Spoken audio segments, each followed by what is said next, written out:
Hello, everyone, especially to all the fans of JLfest. Welcome back. We had a break last year due to the pandemic and hope that everyone stays well and strong during these tiring times.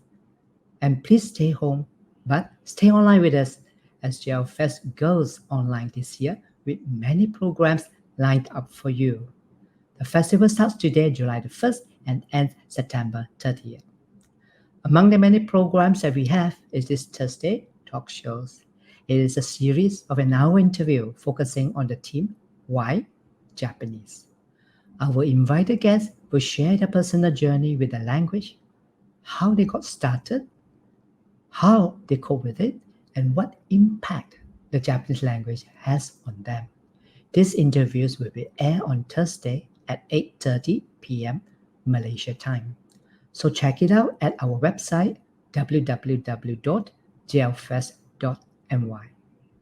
And in this episode, we are very honored and excited to have on the show His Excellency Oka Hiroshi, the Ambassador of Japan to Malaysia. Hello, very nice talking to you, Edward-san. Thank you very much for your time, Ambassador. Ambassador, you have arrived in Malaysia, I believe, late 2019. Yes. And how was your stay in Malaysia so far? Well, they have been enjoying a wonderful days and they are spending very much the fruitful times in Malaysia. This is my first time to be in Malaysia. So everything I see and encounter in Malaysia is very much new. So very much diverse societies and diverse cultures, and particularly very much tasty food. I'm glad you love our food. Okay. And Ambassador, when you interact with Malaysian people, especially, right? And how often do you interact with them in Japanese, for example, and maybe under what occasion? Well, lots of the different occasion. Of course, sit and talk with the government, the officials for the official negotiation. But at the same time, on fun occasions, inviting guests to my residence or meeting the outing spaces. So there are lots of the different occasions, and the people are always kind and supportive when it comes to Japan and Malaysia relations. So I'm very glad to and happy to be in Malaysia. I'm glad. Do you often talk to them in Japanese language too? Well, of course, when we visit the universities, high schools where the students are learning Japanese, of course, why not? I'm happy to talk Japanese. I see. That's great. I'm glad that Malaysian talk to you in Japanese too. Now, yes.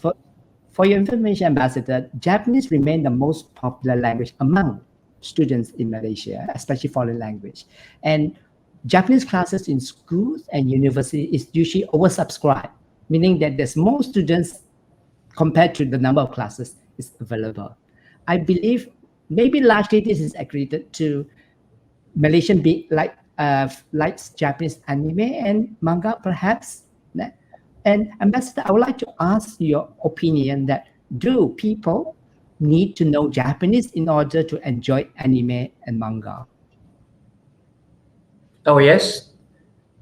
And of course, the animations or comics or manga has a global appeal. So you can enjoy wherever you are. The Japanese, the comics or manga or anime can enjoy by making use of the translations. But having a knowledge about Japanese is make you closer to the original transcript. You can enjoy better, deeper the conversations, what appears in the main characters in the manga or the animation. So of course, definitely learning Japanese and have a knowledge about Japanese language help you understand deeper and better about the pop culture, the products. So I very much like to encourage the viewers who are interested in learning Japanese to do more, to come closer. We are very much looking forward to supporting your Japanese language, the studies. Thank you, Ambassador.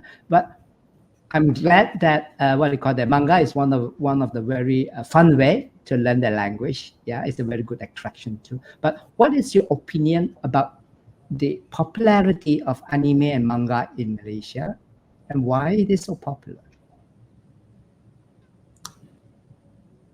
Well, I think, well, perhaps I can say that well, thanks to the global appeal of the Japanese, the animations and manga, so the whatever is, the told and written in Japanese comics and the animations are very much appealing to Malaysians. And so this kind of explains about the global appeal of the manga and animations. And particularly given that Malaysia is a very much culturally diverse society, so the Japanese manga animation is very much well received in Malaysia. Again, that explains about the kind of global appeal of the Japanese manga and animation. I see, Ambassador. Yes, indeed, Japanese manga have a worldwide appeal. And may I ask, but do you have a favorite anime? Well, mine is very much. I have to go back to when I was in my teens, so that brings the clock back to the 50 years. That was the 1970s or 80s. In my school days, yes, I was the avid fan of the animes and mangas. So there are certain manga and animations we spend many hours reading, and we're excited reading these animes and mangas. So I'm very much avid. I see. I believe that we are in the same age group, I guess. And I always remember when as a child, I watched Astro Boy. I'm not sure whether you still remember. Yes. It is. I'm not sure whether you call it a manga or you call it a cartoon, but it was one of my favorite. But it's not. I always felt that manga is more like amusement, more like entertainment, sort of a media, until when I watched the 1988 anime called Hataru no Haka. That Hotaru no Haka. That one really made me change my thinking about Japanese anime. It is first time when I watch an anime and I cried. Usually when you watch anime, you always laugh, you have fun, and then you fantasize. But this anime really hits us in the heart and always tell us a very strong message. I believe that the anime have bring to us. Yeah, and I really hope that more Malaysian, even though it's an old anime, I hope Malaysian will also watch this very, very powerful message that this anime brings to us. All right. My next question is that another great pastime most Malaysians enjoy is computer games.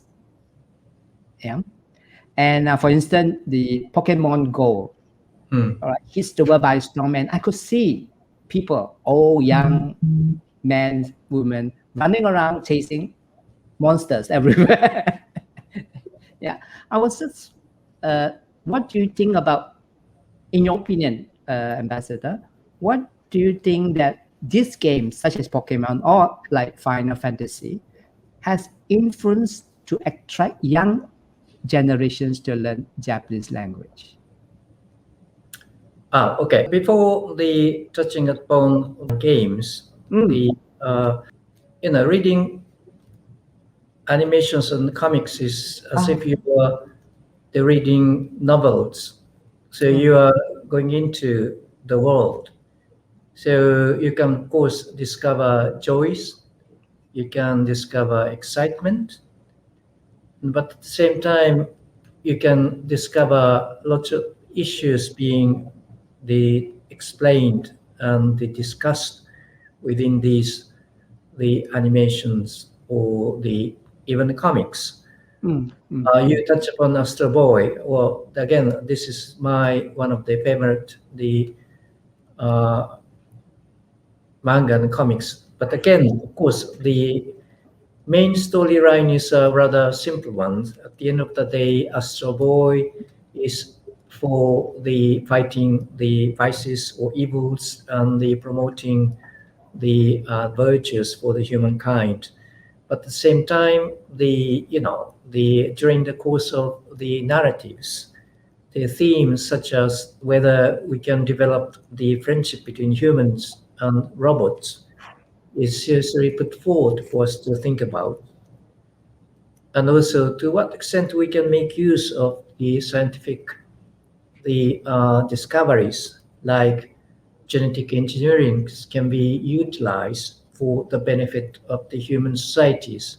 This is a kind of the ethical issues is also being need to be considered, looked at. So this is a very much, although this the Astro Boy was written the almost the 50 years ago, but the kind of the issues which was put forward has a very much modern connotation. So in that sense, you talked about Hotaru no Haka. Yes, Okay. but very much the against backdrop, it's very much the painful, the historical experience. But at the same time, even such the comics as Astro Boy, this is a very much the the fun novel, but still the lots of the serious themes the discussed and addressed. So although the comics basically for fun, we should not be very much serious and prepared to take up comics and the animation, but still you can enjoy both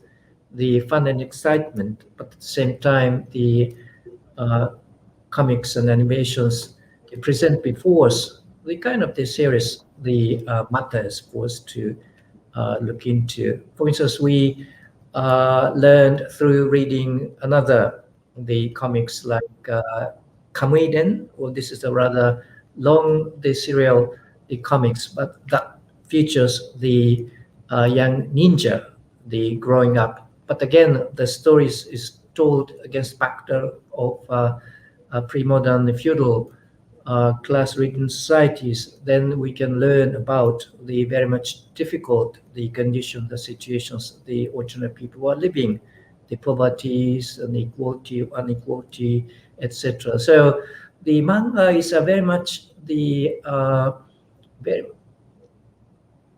effective means for us to uh, find, discover the joy of life, but at the same time address very much serious issues in a very much easy way. Now, coming back to the games, yes, and similarly, the like novels or the comics, we are very much happy to see very much the wide acceptance among the Malaysians, the Japanese games. Of course, games again, like the comics and animations, have a global appeal, so that transcends the geographical boundaries or generational gaps. It doesn't necessarily need the literal translations what is told. Game is a game, but again, the game is put, presented in a specific background. So having the understanding and knowledge about language, Japanese language, is very much helpful to understand the kind of the background, the or the kind of nuanced the chatting or conversations the between the main characters of the game. So again, having a knowledge about Japanese language is very much helpful for you to have a deeper understanding of the games. But even without the knowledge of the Japanese language, that does not prevent you from enjoying thoroughly the game. So games are for the important things for you to enjoy your time. I see. But I do hope that the games could attract more Malaysians to learn Japanese. But Ambassador, I'd like to go back to your point earlier about the manga, right? And you would have noticed that in Malaysia we do also have very good cartoonists manga, and there are also a lot of students are now. Some of them want to be a mangaka, Mm. and do you have any advice for them? to so that they could maybe perhaps be a better mangaka, just like the Japanese? Well, perhaps one of the venues they can exploit is the foreign ministry, Japanese foreign ministry organize annually the Manga International Award. We invite from all over the world the promising the manga the producers or writers to apply for this prestigious award, and we have done the 14th round, and we are now the application is open for the 15th award until July the 6th. And from Malaysia already two silver medals have been won. The 9 bronze medals have been won. So Malaysians have a very big track record for acquiring the Japanese manga award. So we very much like to invite as many Malaysians promising manga writers to why not come forward to apply for this international manga award. This would be a good first step to pursue their future careers. Oh, great. What's a good opportunity for Malaysian budding manga to try that? But what does it take to be a very good mangaka, for example? What do you think that? Well, I think lots of things. Perhaps there has to be a story. The storyline has to be very much appealing. So there has to be a very much moving the storylines that give you a joy, that gives you an excitement, but also give you a kind of the things for the readers to think about. Then, of course, the manga is different from the literature in the sense we can literally enjoys the drawings, background, as well as the facial expression of the main characters. So that kind of the expression aspect, the drawings, the usage of colors is also equally important. I see. So is that first they must have a very good story. Second, they must have a very good technique in drawings. And drawings, colors, etc. And the how to make use of the full page is also the famous story is the late 19th century. The Japanese wood print, when it was introduced to the Europe, was very much impressed the European artists in the sense we make use of the what shall I say, the composition is very much unique. Again, the manga is very much free for the manga writer to make use of this full one page. Yes. Blank or use it. So again, this is the technique, so you can fully exploit your capabilities to impress the readers. I'm glad most of perhaps those who are listening may pick up some tips here and there, and maybe perhaps be a very good manga just like the Japanese people. Yeah, great. Now let's move on to another topic. Okay, today there are more bilingual or trilingual Japanese. Not only they have a very good command of English, like ambassador, they also make a great effort to speak the language of the host country. In fact, I have Japanese friends who speak much better Malay than I am. I'm very shy about it. And so, Ambassador, why should you think that Japanese language is required when making friends or working with the Japanese? And what's the advantages of applying Japanese language at school or in work? Well, I think, for instance, the studies the studies about, for instance, Japanese cultures and societies, or even engineering, by depending on the translations. But that's different from the the firstly by well, the put in another way, by understanding a language is a key to understanding a culture or traditions or value systems. So having a language, the understand the language is a kind of the facilitate you to understand the societies better. We are very much happy to see so many the Malaysians coming to Japan, for instance, under the Lucas policy that started 40 years ago. About 38,000 Malaysians, they have come to Japan for study or for training.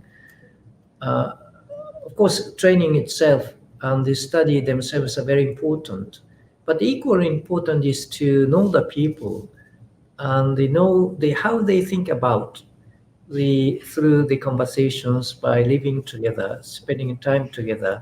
Then perhaps you can understand not from the textbook what is written in the textbook, but by through the conversations, the how, for instance, Japanese way of live in a group, how organize their daily lives, how do they respect the seniors, how they organize societies. That kind of the unwritten rules or the value systems or traditions are only understood through meeting with the people. And through meeting with the people, you have to understand the language which is spoken in that society. So the knowing the Japanese language give you an added advantage about learning the Japanese societies. Okay, I see. We need to to understand the language in order to understand how the Japanese think, how the Japanese feel. Is that what you mean? Ah, I see. そうですね。はい。 Of course, That's- yeah, you may find sometimes difficult and sometimes different, but that kind of the mutual interaction is very important. And what is interesting is that, well, I'm supposed to promote Japanese language, but these days now the about 3,000 the Malaysians are living in Japan, either study for while they're training, but equally the same number of the Japanese are in Malaysia. I'm talking about the young Japanese, the learning the university in Malaysia. That is because in Malaysia there is a very much diverse societies and diverse cultures, which is not found in Japan. So they are here to learn the social, the customs, and traditions or value systems. So we are learning, from each other. So this is very much the good way. We are learning from the Malaysians, and the Malaysians are learning from Japanese. Yes, I think that's good. That's thank you. Yeah.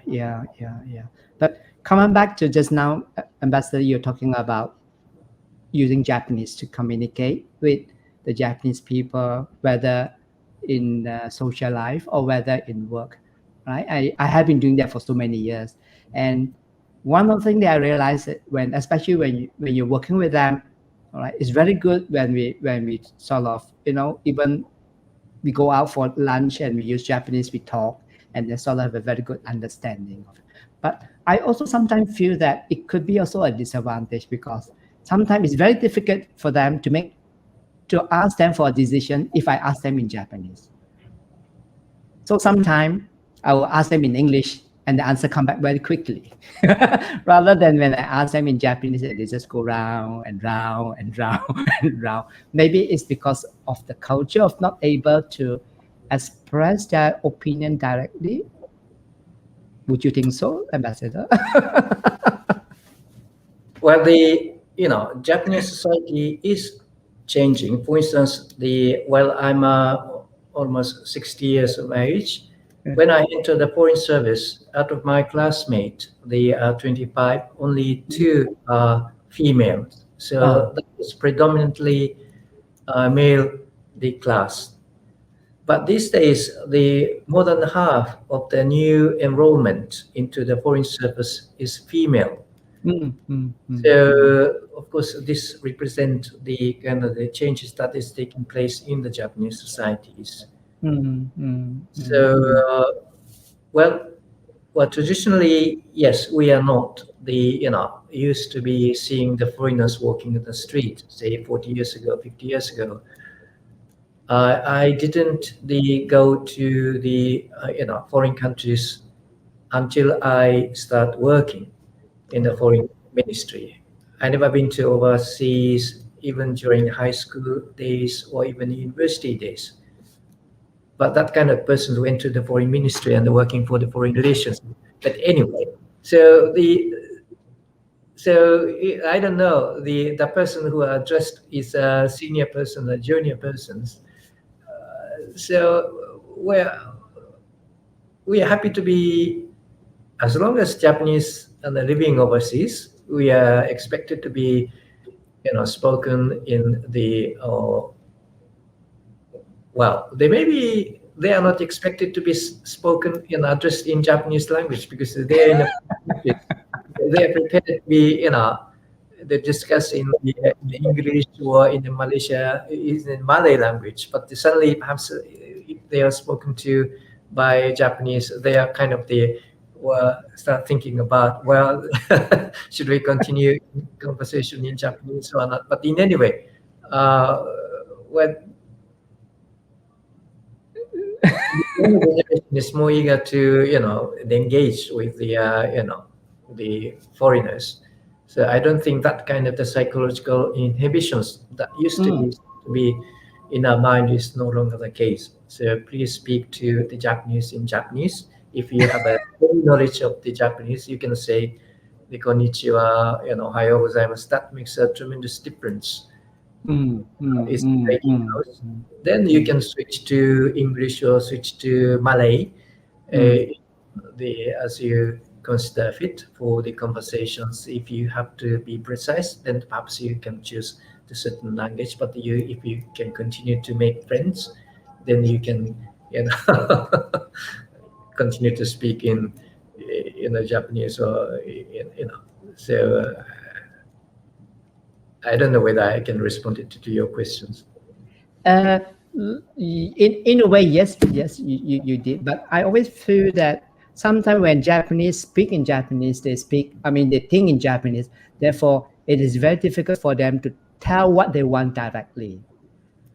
They have the sense of politeness by not telling exactly what they want. Yeah. So that's why sometimes I have to force them to tell me exactly what you want. So say in English, for example. Then straight away the answer comes in. Now it's much easier for me, let's say, to do a work, for example, a piece of work, or to make a decision. Is much easier that way. That through my experience, I felt. Yeah. The language, if you switch to English, you have to change the mode. If you start thinking in English, you have to think in a English way.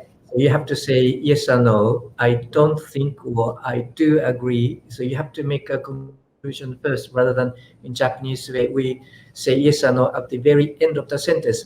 That's not because of the Japanese psyche, but just simply because Japanese, the language, the systems, the difference comes at the very end.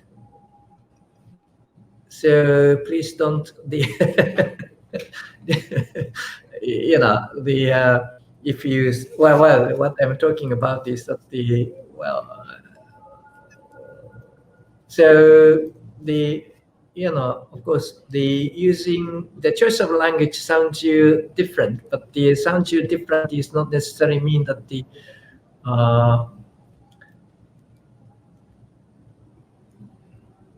well, this is going to be a disaster.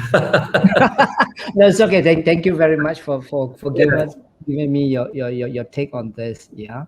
No, it's just one of the way that I. It's difficult, either it's because of the psyche or it's because of the structure of the language. If you sound that the Japanese are polite, or maybe because of the our the psychology might perhaps be polite. It's not the rather than give you a straight the word no. You might prefer to say, oh, difficult. Well, let's think about it. Well, that may be the case. Mm, mm. Hmm. But I think the Malaysians are the same because we've never, ever since I come to Malaysia for the last 1.5 years, I have never come across a straight no. Mm, Uh, mm, mm, mm, mm, mm. so I think the Malaysians, they similarly polite way, rather not expressing, straightforward the answer. So I think there is a kind of the commonality between Japanese and Malaysian in that sense. Yes, I think so. I think so. We share the same values, I would say. Yeah, Mm. you're right. But perhaps the Malaysians are more kind of the better trained because in the Malaysia there are, this is a very much diverse societies. So you have to make yourself understood. Mm, It's mm, just mm, you mm, have to mm, explain your mind. You have to speak your mind. And then you have to request something. Then mm, conversation mm. starts. But as long as you are in Japan, we take it for granted. We kind of understand the tenet of the culture, the requirement. We understand. We take it for granted that we share the common understanding, the how we think. So Mm, we don't need to speak out. We don't need to explain 100%. We presume that when I say 50%, we tend to expect that the remaining 50% will be understood by the by other party. receiving end. So, well, I said yes. I said that the Malaysians and the Japanese are similar in the sense they are polite, but perhaps the Malaysians are more kind of the uh, good at the kind of verbal Mm, mm, communication. In the mm. sense they have to convince the others. I see. Yeah. Mhm. Okay. So Ambassador, I'm gonna. we are rather lazy ones. We expect the others to understand us rather than we explain others to be convinced. So we have to be more kind of the I think make it's our both parts. I think both parties. We expect something from you, and you expect something from us. So it's both parties. I think it's yeah. fair. Yeah, I Yeah, think so. but the thing is that we are in a very much globalized world. In globalized, Mm, we need to communicate with the people of different value systems, of different cultures, and different religions.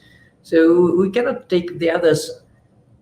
We cannot take it for granted that other people with whom we are speaking understand us. So we have to explain, the A to Z. yeah. That's a kind of the requirement. So Yeah. this is a kind of training we Japanese has to go through, Mm, and mm, I believe that Malaysia is a very much a good the training ground for that mm, the intercultural communications, intercultural understanding. mm, mm, Yeah, mm, that's mm, why the leading Japanese the state university Tsukuba is chosen Malaysia to establish its first branch campus in Malaysia. I'm sure that the one of the reasons behind their choice of Malaysia to set up the branch campus is that it is very much unique, the mm, mm, cultural, mm, societal mm, diversities. mm, mm, mm, mm, mm. I see. It's great actually to have another Japanese university branch in Malaysia. Yeah, we are looking very much forward to its opening. When is Yeah, expected to open, well, Ambassador? if everything goes well, 2023. 2023. So it's in 2 years' time. 2 years time. Yes, it's very close. Okay. Maybe I will enroll in that university. Yes, of course. You are They say I'm too old. not as a student, but as teaching Japanese the language. Well, perhaps maybe. Yeah. Thank you very Uh, much, Ambassador. Now, Ambassador, I'm going to ask you a question. I would like to ask your opinion is that why is it until now? I mean, the practice has been from ancient time till now that foreigners' names are written in katakana. For myself, I do not like to write my name in katakana. In hiragana, you prefer? Yes, I say that I prefer my name in hiragana. And you always see the shock in the Japanese face that why are you writing your name in hiragana? But I say that I prefer my name is in hiragana. And why must I write in katakana? In fact, I have a long exchange of email when I try to register for a society in Japan. It's a teaching society that we do some research together. And they insisted that I must write my name in katakana. I said, no, I want to write in hiragana. Well, I don't know whether you must, but the the general rule is that we use katakana for items or for people who are imported words. Yes, I do understand. With television. Yes, television, we use katakana to make a differentiations. This is not the originally Japanese, but this is imported from Japan. So, but of course, we are very happy to have your name written in hiragana to show that you are closer to Japanese. No, Ambassador, what I'm trying to say is that I understand in the olden days you write katakana so that you're able to pronounce certain words that is very foreign to them, especially names.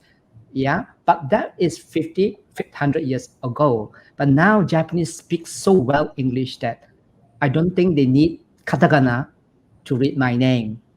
Yeah, so therefore I feel that if I'm going to write my name in katakana, I felt being discriminated. That's how I feel. That's why I always write my name in hiragana. But the some of the Japanese, the names are written by katakana. Of course, the name is given by the parents when the daughters, boys, their sons are born. For instance, the lady's name Leiko. They may use Lei katakana, and Go is, of course, they use Chinese characters. Might not necessarily common, but the for instance Hikaru, or so even they put a kind of the emphasis on the not necessarily different, not necessarily they are the Japanese origin, but when they put an emphasis, then use the katakana. So you can take it that way. I don't know, sorry, because you don't feel discriminated, but rather you are happy to be given a added focus. Emphasizing, shouting my name out very loud. Like a blinking. Blinking. It was.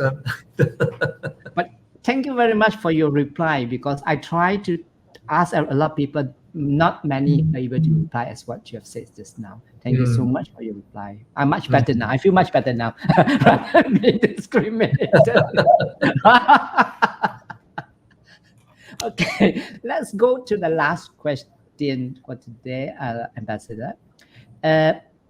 Some 28 years ago, I did raise this question. I asked, is there a future for Japanese language in Malaysia or for Malaysians? Yeah.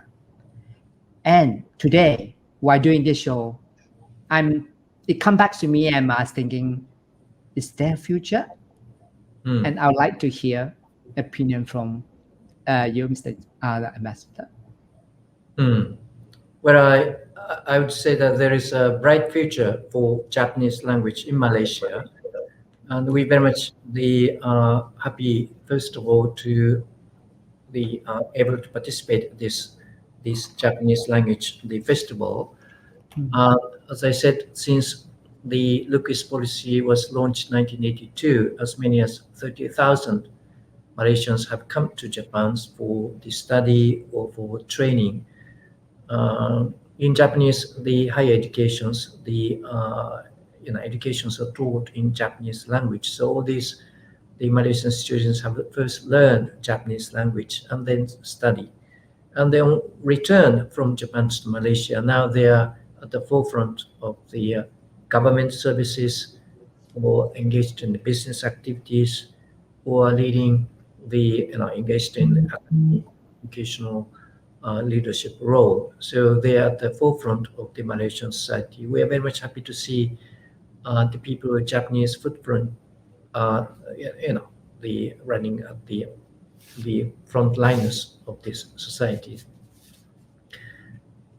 In the past, the major motivations for the people come to Japan was to learn the engineering or the science, and that remains the case. For instance, looking at the number, the Nobel Prize winners in the 21st century, over the last 20 years, Japan is the second largest number of the Nobel Prize winners after the United States. And also the other indices, there is UNDP, the development indices, and there is inequality adjusted the human development indices. Japan is the third in the global rankings. So we have a lot to offer in the science or engineering, or even how our society is run. But of course, we have lots of the painful experience, like industrial pollutions, or the current challenge is very much the difficult demographic challenge, how we maintain the vitality of the societies in the rapidly aging societies. So we very much like to offer these kind of the things for the benefit of the other societies. So if the people can find something to learn from Japan, our experience, of course, the learning Japanese is the key to go into the depth of the Japanese societies and learn what we can offer. But of course, these days, in addition to these serious things, that as we conversation started, animations and the manga cultures, these are the easy entry point. But again, well, we are happy to see so many Malaysian students interested, firstly, in animations and pop cultures, and then they start learning Japanese languages. The manga and comics and animations, they are offering fun and enjoyment, but at the same time, they are very much effective means for us to think about the even serious subject matters, as we have discussed. And so in this new entry point of the pop cultures, of course, we welcome as many the Malaysian people to start learning Japanese languages.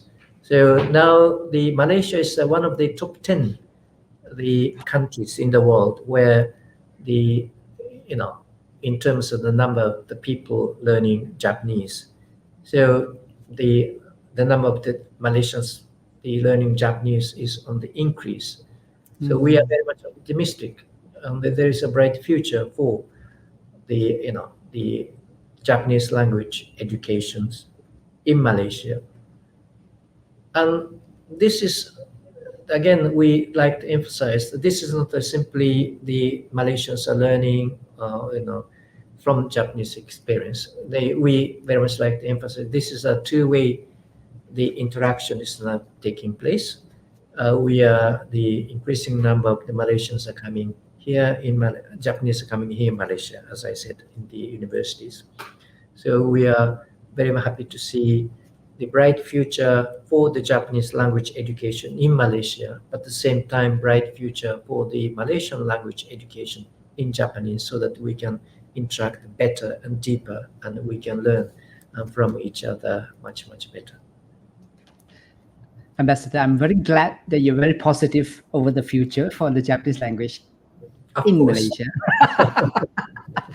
For Because your we are the information, friends with we have a very much the basis of very much the solid base of a trust, based of a friendship. The trust has been developed through business interactions, or the cultural engagement, or the human, the visiting. So I think building all this, the strong, the solid basis of the trust, we can build up further the layers of the friendship, or the business, or the cultural, the exchanges, interactions. And next yes, year, by the way, is the real 40th anniversary since the launch of the locus policies. That was launched 1982.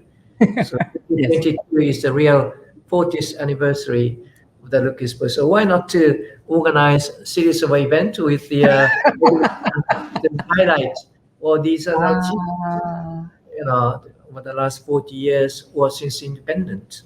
They're making use of the visiting, the high mm, schools or mm. universities, or Japanese cultural events on the focusing on the Japanese language studies.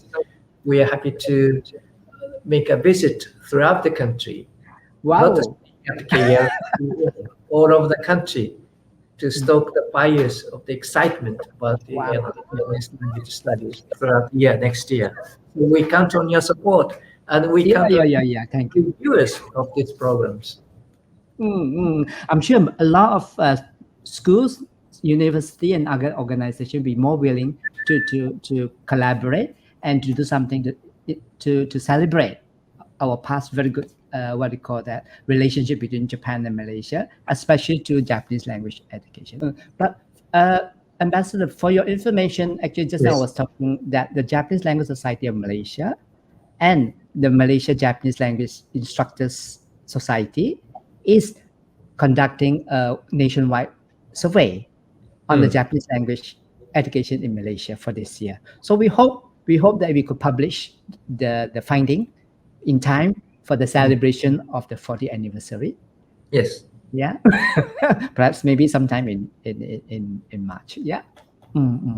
Okay. Now, Professor, Ambassador, it has been a very informative chat with you this evening, and I'm sure our audience are now as convinced as I am as on why we have chosen Japanese. But before I let you go, is there any final thoughts or words that you'd like to share with our audience, especially with the participants of the Japanese Language Festival 2021? Well, there is the strong trust and friendship between Japan and Malaysia, and the Japanese language is the key for the building the future of the friendship. So we very much looking forward to the many people continue to study Japanese language, so that we can build and strengthen friendship between Japan and Malaysia. Okay, thank you very much, Ambassador. It's been very fun to have you. Thank you. And Thank you. ladies and gentlemen, this is the end of our show today. Thank you very much for watching. And don't forget, keep learning Japanese. それでは、はい。Bye bye.